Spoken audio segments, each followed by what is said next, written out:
ಖಾತೆ ಹಂಚಿಕೆ ಕಗ್ಗಂಟಿನ ಮಧ್ಯೆ ಕೆಲವೇ ಕ್ಷಣಗಳಲ್ಲಿ ಸಿಎಂ ಸಭೆ ನಡೆಸ್ತಾ ಇದ್ದಾರೆ. ಗೃಹ ಕಚೇರಿ ಕೃಷ್ಣಾದಲ್ಲಿ ಡಿಕೆಶಿ ನೇತೃತ್ವದಲ್ಲಿ ಹೈ ವೋಲ್ಟೇಜ್ ಮೀಟಿಂಗ್ ನಡೆಯುತ್ತೆ. ಖಾತೆ ಹಂಚಿಕೆ ವಿಚಾರವಾಗಿ ಸಚಿವರ ಜೊತೆಗೆ ಸಿಎಂ ಮೀಟಿಂಗ್ ಮಾಡ್ತಾರಾ? ಸಚಿವರಿಗೆ ಖಾತೆ ಹಂಚಿಕೆ ಬಳಿಕ ಗೊಂದಲ ಆಗದಂತೆ ಎಚ್ಚರಿಕೆಯ ನಡೆ. ಲೋಕಭವನಕ್ಕೆ ಪಟ್ಟಿ ರವಾನಿಸಿ ಈ ಕಡೆ ಸಚಿವರಿಗೆ ಮಾಹಿತಿ ನೀಡೋ ಪ್ಲಾನ್ ಮಾಡಿದಾರಾ? ಸಂಪುಟ ವಿಸ್ತರಣೆ ಗೊಂದಲ ಖಾತೆ ವಿಚಾರದಲ್ಲೂ ಆಗದೇ ಇರೋ ಹಾಗೆ ಎಚ್ಚರಿಕೆ ವಹಿಸ್ತಾ ಇದ್ದಾರೆ. ವಿಧಾನಸಭೆ ಅಧಿವೇಶನ ಹೊತ್ತಲ್ಲೇ ಬಿಕ್ಕಟ್ಟು ತಲೆ ದೂರದಂತೆ ಮಾಸ್ಟರ್ ಪ್ಲಾನ್ ಮಾಡಲಾಗಿದ್ದು, ನಾಳೆಯಿಂದ ವಿಧಾನಸಭೆ ಮುಂಗಾರು ಅಧಿವೇಶನ ನಡೆಯುತ್ತೆ. ಅಧಿವೇಶನದಲ್ಲಿ ವಿಪಕ್ಷಗಳಿಗೆ ಖಾತೆ ಕ್ಯಾತೆ ಆಹಾರ ಆಗದೇ ಇರೋ ಹಾಗೆ ತಂತ್ರಗಾರಿಕೆ ಮಾಡ್ತಾ ಇದ್ದಾರೆ.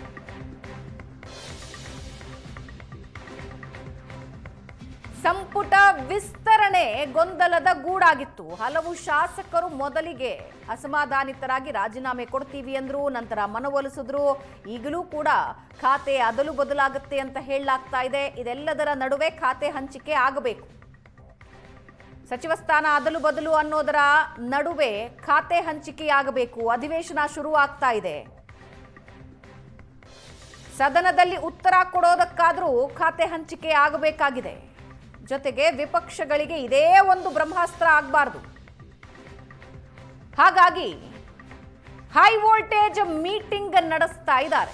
ಇನ್ನು ಕೆಲವೇ ಹೊತ್ತಿನಲ್ಲಿ ಆ ಮೀಟಿಂಗ್ ಶುರುವಾಗುತ್ತೆ. ಒಂದು ಕಡೆ ಲೋಕಭವನಕ್ಕೆ ಪಟ್ಟಿ ರವಾನೆ, ಮತ್ತೊಂದು ಕಡೆ ಸಚಿವರ ಜೊತೆಗೆ ಸಭೆ. ಎಲ್ಲೂ ಗೊಂದಲ ಆಗದ ರೀತಿಯಲ್ಲಿ ಸರ್ಕಾರ ಪ್ಲಾನ್ ಮಾಡಿಕೊಳ್ತಾ ಇದೆ.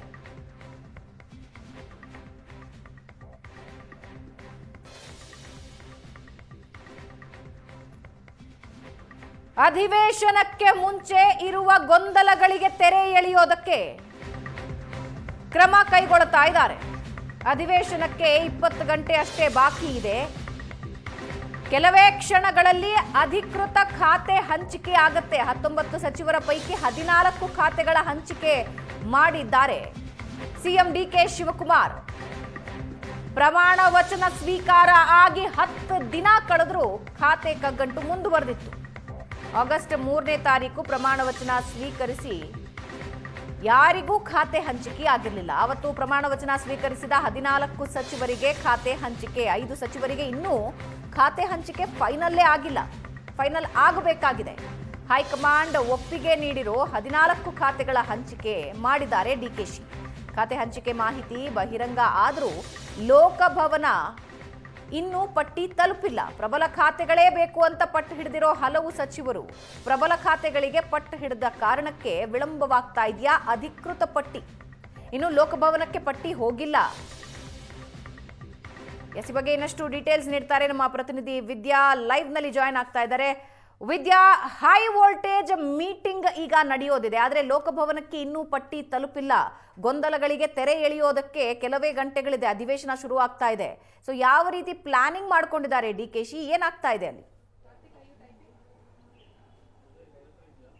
ಭವನ ಸದ್ಯಕ್ಕೆ ದೊರೆತಾ ಇರುವಂತಹ ಮಾಹಿತಿ ಪ್ರಕಾರ ಸ್ವತಃ ಡಿಕೆ ಶಿವಕುಮಾರ್ ಅವರೇ ಹೇಳಿದಂತಹದ್ದು, ಈಗ ಆಲ್ರೆಡಿ ಲೋಕಭವನಕ್ಕೆ ನಾವು ನೂತನ ಸಚಿವರಿಗೆ ಹಂಚಿಕೆ ಮಾಡಿರುವಂತಹ ಖಾತೆ ಹಂಚಿಕೆಯ ಪಟ್ಟಿ ಏನಿತ್ತು ಅದನ್ನು ನಾವು ಲೋಕಭವನಕ್ಕೆ ಕಳಿಸಿದ್ದೀವಿ. ಎಲ್ಲ 19 ಜನ ನೂತನ ಸಚಿವರು ಏನಿದ್ರು ಅವರೆಲ್ಲರಿಗೂ ಕೂಡ ಖಾತೆ ಹಂಚಿಕೆ ಮಾಡಲಾಗಿದೆ ಅನ್ನುವಂತಹ ಮಾತನ್ನ ಸ್ವತಃ ಡಿಕೆ ಶಿವಕುಮಾರ್ ಅವರು ಈಗ ಹೇಳ್ತಾ ಇರುವಂತದ್ದು.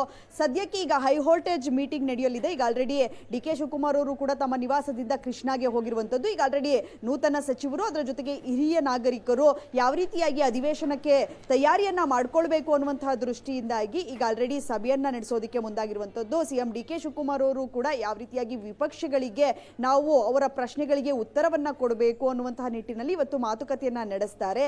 ಇದೇ ಸಂದರ್ಭದಲ್ಲಿ ನೂತನ ಸಚಿವರಿಗೆ ಯಾರಿಗೆಲ್ಲ ಖಾತೆ ಹಂಚಿಕೆ ಮಾಡಲಾಗಿದೆ ಅವರಿಗೆ ನಿಮಗೆ ಇಂತಹ ಖಾತೆಯನ್ನ ಕೊಡಲಾಗಿದೆ ಅನ್ನುವಂತಹ ಮಾಹಿತಿಯನ್ನ ಸಿಎಂ ಡಿಕೆ ಶಿವಕುಮಾರ್ ಅವರು ಕೊಡ್ತಾರೆ. ಅದಾದ ಬಳಿಕ ಯಾರಿಗೂ ಕೂಡ ನೀವು ಅಸಮಾಧಾನವನ್ನ ಇಟ್ಕೊಳ್ಬೇಡಿ, ಅದರ ಜೊತೆಗೆ ಅಸಮಾಧಾನವನ್ನ ಬಹಿರಂಗವಾಗಿ ವ್ಯಕ್ತಪಡಿಸಬೇಡಿ. ಯಾಕಂದ್ರೆ ಅಧಿವೇಶನ ಇರುವಂತಹ ಕಾರಣಕ್ಕಾಗಿ ಸರ್ಕಾರಕ್ಕೆ ಮುಜುಗರ ಆಗತ್ತೆ. ಯಾರಾದರೂ ಒಬ್ಬ ಸಚಿವರು ತಮಗೆ ಅಸಮಾಧಾನ ಇದೆ ಅನ್ನುವಂಥದ್ದೇನಾದರೂ ವ್ಯಕ್ತಪಡಿಸಿದ್ರೆ ನಿಮಗೆ ಸರ್ಕಾರಕ್ಕೆ ಅದರ ಜೊತೆಗೆ ಸಿಎಂಗೂ ಕೂಡ ಮುಜುಗರ ಆಗುವಂತಹ ಸಾಧ್ಯತೆಗಳಿರುತ್ತೆ. ಈ ಕಾರಣಕ್ಕಾಗಿ ಯಾವುದೇ ರೀತಿಯಲ್ಲೂ ಕೂಡ ಬಹಿರಂಗವಾಗಿ ನೀವು ಅಸಮಾಧಾನವನ್ನ ವ್ಯಕ್ತಪಡಿಸಬೇಡಿ. ಮುಂದಿನ ದಿನಗಳಲ್ಲಿ ಯಾರಿಗಾದ್ರೂ ಖಾತೆಯ ವಿಚಾರವಾಗಿ ಏನಾದರೂ ಅಸಮಾಧಾನ ಇದ್ದರೆ ಅಂಥವರ ಖಾತೆಗಳನ್ನು ಮುಂದಿನ ದಿನಗಳಲ್ಲಿ ಹೈಕಮಾಂಡ್ ಜೊತೆ ಚರ್ಚೆ ಮಾಡಿ ನಿರ್ಧಾರವನ್ನು ತೆಗೆದುಕೊಳ್ಳೋಣ. ಇನ್ನು 1.5 ವರ್ಷ ಇರುವಂತಹ ಕಾರಣಕ್ಕಾಗಿ ತಮಗೆ ಕೊಟ್ಟಿರುವಂತಹ ಖಾತೆಗಳಲ್ಲಿ ನೀವು ಕೆಲಸವನ್ನು ನಿರ್ವಹಿಸಬೇಕು ಸ್ಪಷ್ಟವಾಗಿ ಈ ಸಂದೇಶವನ್ನು ಕೊಡೋದಕ್ಕೆ ಈಗ ಆಲ್ರೆಡಿ ಡಿ ಕೆ ಶಿವಕುಮಾರ್ ಅವರು ಎಲ್ಲ ತಯಾರಿಯನ್ನು ಮಾಡಿಕೊಂಡಿರುವಂಥದ್ದು. ಇವತ್ತು ಕೃಷ್ಣಾದಲ್ಲಿ ನಡೆಯುವಂತಹ ಸಭೆಯಲ್ಲಿ ಡಿ ಕೆ ಶಿವಕುಮಾರ್ ಅವರು ಸ್ಪಷ್ಟವಾಗಿ ಎಲ್ಲ ನೂತನ ಸಚಿವರಿಗೆ ಈ ಮಾಹಿತಿಯನ್ನು ರವಾನೆ ಮಾಡ್ತಾರೆ. ಅದರ ಜೊತೆಗೆ ಇನ್ನೇನು ಕೆಲವೇ ಕ್ಷಣಗಳಲ್ಲಿ ರಾಜಭವನ ತಲುಪುತ್ತಾ ಇರುವಂತಹ ಪಟ್ಟಿ ಏನಿದೆ ಅದು ಬಿಡುಗಡೆ ಆಗುತ್ತೆ. ಬಿಡುಗಡೆ ಆದ ಬಳಿಕ ಯಾರಿಗೆ ಯಾವ ಖಾತೆ ಕೊಟ್ಟಿದ್ದಾರೆ ಅದರ ಜೊತೆಗೆ ಮೊದಲು ಅನೌನ್ಸ್ ಮಾಡಿದಂತಹ ಈಗ ಏನು 16 ಜನರಿಗೆ ಅವರು ಖಾತೆಗಳನ್ನು ಹಂಚಿಕೆ ಮಾಡಿದ್ದಾರೆ ಅದರಲ್ಲೂ ಕೂಡ ಕೆಲವೊಂದು ಬದಲಾವಣೆ ಆಗಬಹುದು ಅನ್ನುವಂತಹ ನಿರೀಕ್ಷೆಗಳು ಸಾಕಷ್ಟು ಸಚಿವರಲ್ಲಿರುವಂಥದ್ದು. ಆದರೆ ಯಾರ ಒತ್ತಡಕ್ಕೆ ಮಣಿದು ಖಾತೆಗಳನ್ನು ಚೇಂಜ್ ಮಾಡಿದ್ದಾರೆ ಅನ್ನುವಂಥದ್ದು ಇನ್ನೇನು ಕೆಲವೇ ಕ್ಷಣಗಳಲ್ಲಿ ಗೊತ್ತಾಗುವಂಥದ್ದು. ಭಾವನಾ, ಎಸ್, ಇದರ ಜೊತೆಗೆ ಇನ್ನೂ ಕೆಲವು ಅಸಮಾಧಾನಿತರಿದ್ರು. ಇದರ ಜೊತೆಗೆ ಖಾತೆ ಅಸಮಾಧಾನನೂ ಭುಗಿಲೇಳೋ ಸಾಧ್ಯತೆ ಇದೆ. ಹಾಗಾಗಿ ಇದಕ್ಕೆ ಪ್ಲಾನಿಂಗ್ ಏನಿದೆ? ಜೊತೆಗೆ ಕೃಷ್ಣಪ್ಪ ಸೇರಿದಂತೆ ಇನ್ನಿತರರನ್ನ ಸಮಾಧಾನ ಪಡಿಸಿದಾರ ಆಲ್ರೆಡಿ? ಎಲ್ಲವೂ ತಣ್ಣಗಾಗಿದ್ಯಾ ಸಚಿವ ಸ್ಥಾನದ ಬಗ್ಗೆ? ಭಾವನಾ, ನಾವು ಖಾತೆ ವಿಚಾರವಾಗಿ ಯಾರಿಗೆಲ್ಲ ಅಸಮಾಧಾನ ಇತ್ತು ಅಂಥವರನ್ನ ನೋಡೋದಾದ್ರೆ ಅಂಥವರಲ್ಲಿ ಮುನಿಯಪ್ಪ ಅವರು ಮೊದಲ ಸಾಲಿನಲ್ಲಿ ನಿಲ್ತಾರೆ. ಅವರಿಗೆ ಆಹಾರ ಇಲಾಖೆಯ ಖಾತೆ ಏನು ಕೊಡಲಾಗಿತ್ತು, ಸಿದ್ದರಾಮಯ್ಯ ಅವರ ಸಚಿವ ಸಂಪುಟದಲ್ಲೂ ಕೂಡ ಅವರಿಗೆ ಆಹಾರ ಖಾತೆಯನ್ನು ಕೊಡಲಾಗಿತ್ತು. ಇದು ಈ ಸಚಿವ ಸಂಪುಟದಲ್ಲೂ ಕೂಡ ಅವರಿಗೆ ಆಹಾರ ಇಲಾಖೆಯನ್ನು ಕೊಡಲಾಗಿತ್ತು. ಆದರೆ ನನಗೆ ಆಹಾರ ಇಲಾಖೆ ಬೇಡ, ನನಗೆ ಸಮಾಜ ಕಲ್ಯಾಣ ಇಲಾಖೆಯನ್ನು ಕೊಡಿ ಅನ್ನುವಂತಹ ಬೇಡಿಕೆಯನ್ನು ಅವರು ರಾಹುಲ್ ಗಾಂಧಿ ಅವರು ಬೆಂಗಳೂರಿಗೆ ಬಂದಂಥ ಸಂದರ್ಭದಲ್ಲೂ ಕೂಡ ಬೇಡಿಕೆಯನ್ನು ಇಟ್ಟಿದ್ರು. ಅದರ ಜೊತೆಗೆ ಸಿಎಂ ಡಿ ಕೆ ಶಿವಕುಮಾರ್ ಅವರು ಖಾತೆ ವಿಚಾರವಾಗಿ ಚರ್ಚೆಯನ್ನ ಮಾಡೋದಕ್ಕೆ ಹೈಕಮಾಂಡ್ ಭೇಟಿಗೆ ದೆಹಲಿಗೆ ಹೋದಂತ ಸಂದರ್ಭದಲ್ಲೂ ಕೂಡ ಮುನಿಯಪ್ಪ ಅವರು ದೆಹಲಿಗೆ ತೆರಳಿ ಈ ವಿಚಾರವಾಗಿ ಕೆ ಸಿ ವೇಣುಗೋಪಾಲ್ ಇರಬಹುದು, ಅದರ ಜೊತೆಗೆ ಸುರ್ಜೇವಾಲಾ ಅವರನ್ನ ಭೇಟಿಯಾಗಿ ಮಾತುಕತೆಯನ್ನ ನಡೆಸಿದ್ರು. ಆ ಒತ್ತಡಕ್ಕೆ ಮಣಿದಂತಹ ಹೈಕಮಾಂಡ್ ಈಗ ಅವರ ಖಾತೆಯನ್ನ ಬದಲಾವಣೆ ಮಾಡಿದೆ ಅನ್ನುವಂತಹ ಮಾಹಿತಿ ದೊರೆತಾ ಇದೆ. ಅವರಿಗೆ ಇದ್ದಂತಹ ಆಹಾರ ಖಾತೆಯನ್ನ ರಿಜ್ವಾನ್ ಅರ್ಷದ್ ಅವರಿಗೆ ಕೊಟ್ಟು ಅವರಿಗೆ ಅವರು ಕೇಳದಂತಹ ಸಮಾಜ ಕಲ್ಯಾಣ ಇಲಾಖೆಯನ್ನ ಕೊಟ್ಟಿದ್ದಾರೆ ಅನ್ನುವಂತಹ ಮಾಹಿತಿ ಸದ್ಯಕ್ಕಿರುವಂಥದ್ದು.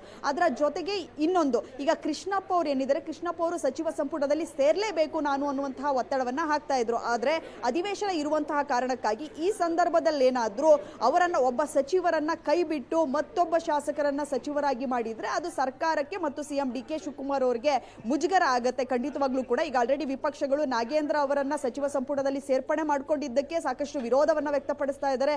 ಅದರ ಜೊತೆಗೆ ಅಧಿವೇಶನದಲ್ಲಿ ಅದನ್ನೇ ಅಸ್ತ್ರವಾಗಿ ಇಟ್ಕೊಂಡು ಅವರು ನಾಗೇಂದ್ರ ಅವರ ವಜಾ ಮಾಡುವಂತೆ ಅವರು ಪ್ರತಿಭಟನೆ ಮಾಡುವಂತಹ ಸಾಧ್ಯತೆಗಳು ಕೂಡ ಹೆಚ್ಚಾಗಿದೆ. ಈ ಕಾರಣಕ್ಕಾಗಿ ಈ ಸಂದರ್ಭದಲ್ಲಿ ಮತ್ತೆ ಇನ್ನೊಬ್ಬರನ್ನ ತೆಗೆದು ಮತ್ತೊಬ್ಬರನ್ನ ಸೇರಿಸಿಕೊಂಡ್ರೆ ಸರ್ಕಾರಕ್ಕೆ ಮುಜುಗರ ಆಗೋದಂತೂ ಖಂಡಿತ. ಈ ಕಾರಣಕ್ಕಾಗಿ ಸ್ವಲ್ಪ ದಿನ ಅವರನ್ನ ಸುಮ್ಮನೆ ಇರುವಂತೆ ಮಾಡಿ 6 ತಿಂಗಳು ಅಥವಾ 7 ತಿಂಗಳ ಬಳಿಕ ಅವರನ್ನ ಮನವೊಲಿಸೋದು.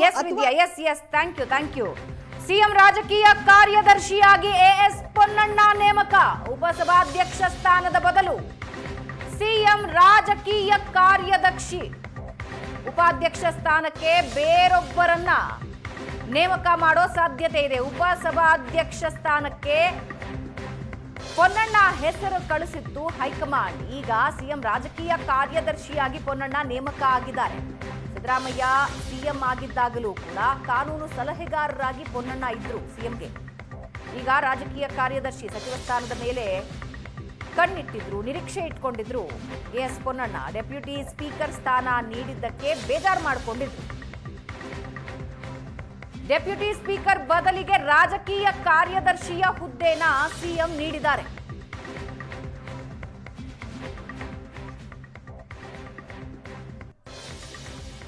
ಸಚಿವ ಸ್ಥಾನದ ನಿರೀಕ್ಷೆಯಲ್ಲಿದ್ರು ಪೊನ್ನಣ್ಣ.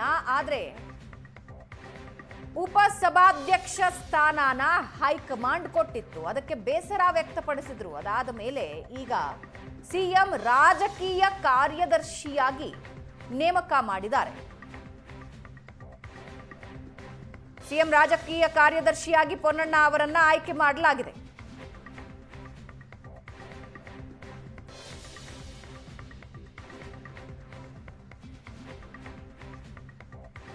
ಎಸ್, ಈ ಬಗ್ಗೆ ಇನ್ನಷ್ಟು ಡೀಟೇಲ್ಸ್ ಅನ್ನ ಹಂಚಿಕೊಳ್ತಾರೆ ನಮ್ಮ ಪ್ರತಿನಿಧಿ ಮಾರುತೇಶ್. ಸಂಪುಟ ವಿಸ್ತರಣೆಯ ನಂತರ ಒಬ್ಬೊಬ್ಬರ ಅಸಮಾಧಾನಗಳನ್ನು ಕೂಡ ತಣಿಸ್ತಾ ಬರ್ತಾ ಇದ್ದಾರೆ CM D K Shivakumar. Ponnanna ಅವರು ಸಚಿವ ಸ್ಥಾನದ ನಿರೀಕ್ಷೆಯಲ್ಲಿದ್ದರು, ರಾಜಕೀಯ ಕಾರ್ಯದರ್ಶಿಯಾಗಿ ಈಗ ಅಧಿಕಾರವನ್ನ ನೀಡಲಾಗಿದೆ. ಉಪಸಭಾಧ್ಯಕ್ಷರಾಗಿ ಆಯ್ಕೆ ಮಾಡಿದಾಗ ಬೇಜಾರು ವ್ಯಕ್ತಪಡಿಸಿದ್ರು. ಸೊ ಸಿಎಂ ಈ ನಿರ್ಧಾರದ ಹಿನ್ನೆಲೆ ಏನು, ಜೊತೆಗೆ ಪೊನ್ನಣ್ಣ ಅವರ ರಿಯಾಕ್ಷನ್ ಏನಿದೆ ಇದಕ್ಕೆ? ಭವನ, ಈಗ ಪೊನ್ನಣ್ಣವರಿಗೆ ಉಪಸಭಾಧ್ಯಕ್ಷರಾಗುವಂತಹ ಯಾವುದೇ ಆಸೆ ಆಕಾಂಕ್ಷೆಗಳು ಇರಲಿಲ್ಲ. ಅವರು ಸಚಿವರಾಗಬೇಕು ಅನ್ನುವಂತ ಬಯಕೆಯನ್ನು ಇಟ್ಕೊಂಡಿದ್ರು. ಅದೇ ಕಾರಣಕ್ಕಾಗಿ ಸಿದ್ದರಾಮಯ್ಯನವರ ಮೂಲಕ ಹೈಕಮಾಂಡ್ ಮೇಲೂ ಕೂಡ ಒತ್ತಡ ಹಾಕಿಸುವಂತ ಪ್ರಯತ್ನವನ್ನ ಮಾಡಿದ್ರು. ಕೊಡಗು ಭಾಗದಲ್ಲಿ 2-2 ಕಾಂಗ್ರೆಸ್ ಗೆದ್ದಿದೆ. ಅಲ್ಲೊಂದು ಸಚಿವ ಸ್ಥಾನ ಕೊಡಬೇಕು, ಜಿಲ್ಲಾ ಪ್ರಾತಿನಿಧ್ಯ ಅನ್ನುವ ಕಾರಣಕ್ಕಾಗಿ ಆ ಪ್ರಯತ್ನವನ್ನು ಕೂಡ ಪೊನ್ನಣ್ಣ ಮುಂದುವರಿಸಿದ್ರು. ಆದ್ರೆ ಪೊನ್ನಣ್ಣ ಅವರಿಗೆ ಅಂದ್ರೆ ಒಂದಷ್ಟು ಹಿರಿಯರು ರಿಪೀಟ್ ಆದ ಕಾರಣಕ್ಕಾಗಿ ಮತ್ತು ಜಿಲ್ಲಾ ಪ್ರಾತಿನಿಧ್ಯ ಬೇರೆ ಬೇರೆ ಭಾಗಗಳಿಗೆ ಕೊಡಬೇಕಾದ ಕಾರಣಕ್ಕಾಗಿ ಮತ್ತು ಜಾತಿಯ ಸಮೀಕರಣದ ಕಾರಣಕ್ಕಾಗಿ ಪೊನ್ನಣ್ಣ ಅವರಿಗೆ ಸಚಿವ ಸ್ಥಾನಕ್ಕೆ ಕನ್ಸಿಡರ್ ಮಾಡ್ಲಿಕ್ಕೆ ಸಾಧ್ಯ ಆಗಿರ್ಲಿಲ್ಲ. ಹೀಗಾಗಿ ಹೈಕಮಾಂಡ್ ಅವರನ್ನ ಡೆಪ್ಯೂಟಿ ಸ್ಪೀಕರ್ ಆಗಿ ಕನ್ಸಿಡರ್ ಮಾಡ್ತೀವಿ ಅಂತೇಳಿ ಅಧಿಕೃತವಾಗಿ ಅವರು ನಮ್ಮ ಕ್ಯಾಂಡಿಡೇಟ್ ಅನ್ನುವ ರೀತಿಯಲ್ಲಿ ಪ್ರಕಟ ಕೂಡ ಮಾಡಿದ್ರು. ಅದಕ್ಕೆ ಪೊನ್ನಣ್ಣವರು ಬೇಸರವನ್ನು ವ್ಯಕ್ತಪಡಿಸಿದ್ರು. ಸಿದ್ದರಾಮಯ್ಯನವರ ಮುಂದೆ ಕೂಡ ಬೇಸರವನ್ನು ಹೊರ ಹಾಕಿದ್ರು. ಮುಖ್ಯಮಂತ್ರಿಗಳನ್ನು ಕೂಡ ಭೇಟಿಯಾಗಿ ತಮ್ಮ ಬೇಸರವನ್ನು ವ್ಯಕ್ತಪಡಿಸಿದ್ರು. ಹೀಗಾಗಿ ಡೆಪ್ಯೂಟಿ ಸ್ಪೀಕರ್ ಸ್ಥಾನದ ಬದಲಾಗಿ ಈಗ ರಾಜಕೀಯ ಕಾರ್ಯದರ್ಶಿ ಸ್ಥಾನಮಾನವನ್ನ ಕೊಡಲಾಗಿದೆ. ಕ್ಯಾಬಿನೆಟ್ ದರ್ಜೆಯ ಸ್ಥಾನಮಾನಗಳ ಜೊತೆಗೆ ಈ ಹುದ್ದೆಯನ್ನ ನೀಡಲಾಗಿದೆ. ಕಳೆದ ಸಿದ್ದರಾಮಯ್ಯನವರ ಸರ್ಕಾರದಲ್ಲೂ ಕೂಡ ಪೊನ್ನಣ್ಣ ಅವರು ಕಾನೂನು ಸಲಹೆಗಾರರಾಗಿ ಕ್ಯಾಬಿನೆಟ್ ದರ್ಜೆಯ ಸ್ಥಾನಮಾನದ ಜೊತೆಗೆ ಸಿದ್ದರಾಮಯ್ಯನವರ ಜೊತೆಗೆ ಕಾನೂನು ಸಲಹೆಗಾರರಾಗಿ ಕೆಲಸ ಮಾಡಿದ್ರು. ಈಗ ಮುಖ್ಯಮಂತ್ರಿ ಡಿ ಕೆ ಶಿವಕುಮಾರ್ ಅವರಿಗೆ ರಾಜಕೀಯ ಕಾರ್ಯದರ್ಶಿಯಾಗಿ ಈಗ ನೇಮಕಗೊಂಡಿದ್ದಾರೆ. ಅದರ ಅಧಿಕೃತ ಆದೇಶ ಕೂಡ ಈಗ ಆಗಿದೆ. ಅಂದ್ರೆ ಅವರು ಸಚಿವ ಸ್ಥಾನದ ಆ ನಿರೀಕ್ಷೆಯಲ್ಲಿ ಇದ್ದಂತವರಿಗೆ ಒಂದಷ್ಟು ಹೇಳ್ತಾ ಬರ್ತಾ ಇದ್ರು ಸಿಎಂ ಅವರು, ನಾವು ಬೇರೆ ಬೇರೆ ಕೆಲವು ಹುದ್ದೆಗಳಿದ್ದಾವೆ, ಅದನ್ನ ಬೇಸರಗೊಂಡಿದ್ದವರಿಗೆ, ಅಸಮಾಧಾನಗೊಂಡಿದ್ದವರಿಗೆ ಕೊಟ್ಟು ತಣಿಸುವಂತ ಕೆಲಸವನ್ನ ಮಾಡ್ತೀವಿ, ಸಾಕಷ್ಟು ಬೇರೆ ಬೇರೆ ಹುದ್ದೆಗಳಿದಾವೆ ಅನ್ನುವಂಥದ್ದನ್ನ ಹೇಳ್ತಾ ಇದ್ರು. ಅದರಲ್ಲಿ ಒಂದು ಹುದ್ದೆ ಪೊಲಿಟಿಕಲ್ ಸೆಕ್ರೆಟರಿ ಅನ್ನುವಂಥದ್ದು. ಕಳೆದ ಬಾರಿ ಕೂಡ ಸಿಎಂಗೆ 2-3 ಜನ ಪೊಲಿಟಿಕಲ್ ಸೆಕ್ರೆಟರಿಗಳು ಇದ್ರು. ಆರ್ಥಿಕ ಸಲಹೆಗಾರರು, ಕಾನೂನು ಸಲಹೆಗಾರರು, ರಾಜಕೀಯ ಸಲಹೆಗಾರರು, ಪ್ರಧಾನ ಸಲಹೆಗಾರರು, ಈ ತರದ ಹುದ್ದೆಗಳನ್ನ ಸೃಷ್ಟಿ ಮಾಡ್ಲಿಕ್ಕೆ ಅವಕಾಶಗಳಿದೆ. ಹಾಗಾಗಿ ಈಗ ಪೊನ್ನಣ್ಣ ಅವರಿಗೆ ಅವಕಾಶವನ್ನ ಮಾಡಿಕೊಡ್ಲಾಗಿದೆ. ರಾಜಕೀಯ ಕಾರ್ಯದರ್ಶಿ ಅವಕಾಶವನ್ನು ಮಾಡಿಕೊಟ್ಟಿದ್ದಾರೆ. ಸಚಿವರಿಗೆ ಸಿಗುವಂತ ಕ್ಯಾಬಿನೆಟ್ ದರ್ಜೆಯ ಸ್ಥಾನಮಾನಗಳೇನ್ ಸಿಗುತ್ತೋ ಅದೇ ಸ್ಥಾನಮಾನಗಳು ಕೂಡ ಪೊನ್ನಣ್ಣ ಅವರಿಗೆ ಸಿಗುತ್ತೆ. ಈ ಮೂಲಕ ಅವರ ಅಸಮಾಧಾನವನ್ನ ತಣಿಸುವಂತ ಪ್ರಯತ್ನದಲ್ಲಿ ಡಿ ಕೆ ಶಿವಕುಮಾರ್ ಯಶಸ್ವಿಯಾಗಿದ್ದಾರೆ ಮತ್ತು ಇದನ್ನ ಹೈಕಮಾಂಡ್ಗೂ ಕೂಡ ಕನ್ವಿನ್ಸ್ ಮಾಡಿದ್ದಾರೆ. ಅವರು ಹೈಕಮಾಂಡ್ ಈಗ ಒಂದು ತೀರ್ಮಾನವನ್ನು ತೆಗೆದುಕೊಂಡಾಗ ಅದನ್ನ ಬದಲಾವಣೆ ಮಾಡಿದ್ರು ಅನ್ನುವಂತ ಅಪವಾದ ಗುರಿಯಾಗಬಾರ್ದು. ಹೀಗಾಗಿ ಹೈಕಮಾಂಡ್ ನ ಕನ್ಸಲ್ಟ್ ನ ಮೇರೆಗೆ ಪೊನ್ನಣ್ಣ ಅವರನ್ನ ಈಗ ಪೊಲಿಟಿಕಲ್ ಸೆಕ್ರೆಟರಿ ಆಗಿ ನೇಮಕ ಮಾಡಿಕೊಳ್ಳಲಾಗಿದೆ. ಭಾವನಾ. ಎಸ್ ಮಾರುತೇಶ್, ಧನ್ಯವಾದ.